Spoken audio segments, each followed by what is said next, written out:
News videos అండి. 11వ రోజు కార్తీక పురాణానికి స్వాగతం. అందరికీ కార్తీక ఏకాదశి ఈ శుభాకాంక్షలు. ఈరోజు నిషిద్ధాలు వచ్చేసి పులుపు, ఉసిరి అండి.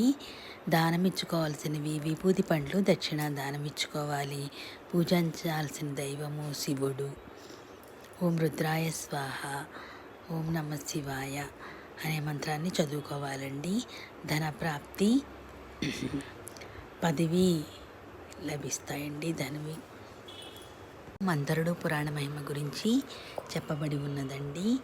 ఈ మాసంలో ఈ ఏకాదశి రోజున ఈ మాసమందు విష్ణువుని అవిసెపూలతో పూజిస్తే చాంద్రాయణ వ్రతము చేసిన ఫలితము కలుగుతుందండి. పూజానంతరము పురాణపఠనం చేసిన, వినిపించిన అటువంటి వారు తప్పనిసరిగా వైకుంఠాన్నే పొందుతారు. దీని గురించి మరి ఇతిహాసము శ్రద్ధగా ఆలకింపము అని వశిష్ఠుల వారు ఈ విధంగా చెప్పదొడిగెను. పూర్వము కళింగ దేశమున మందరుడు అనే విప్రుడు కలడు. అతను ఇతరుల ఇండ్లలో వంటలు చేయుచు, అక్కడే భుజించు, మత్స్యమాంస పానీయములు సేవించు, తక్కువ జాతి వారి సాంగిత్యము వలన స్నానజప దీపారాధనములను ఆచారములను పాటించగా దురాచారుడే మెరుగుచుండెను. అతని భార్య మహాసాత్వి గుణవంతురాలు, శాంతిమంతురాలు. భర్త ఎంత దుర్మార్గుడైనను పతినే దేవముగా మించి విసుగు చెందక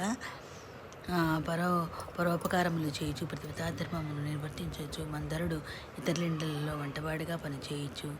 నన్ను ఇల్లు గడవక చిన్న వర్తకము కూడా చేయసాగను. ఆఖరికి దాని వలన కూడా పట్టగడకు పొడిచే దొంగతనములు చేయొచ్చు.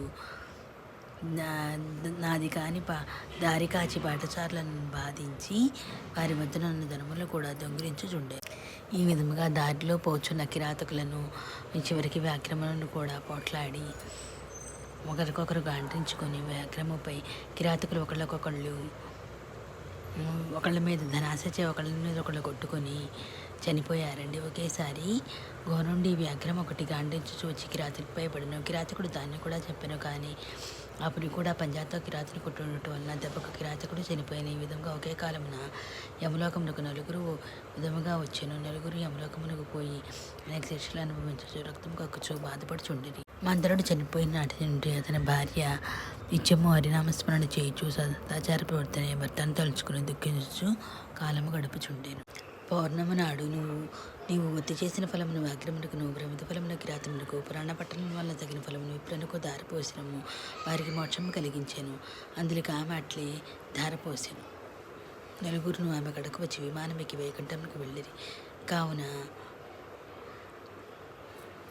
కార్తీక పురాణ మహిత్యము, దీపం వెలిగించడం వలన ఫలము, ఎట్టి ఫలము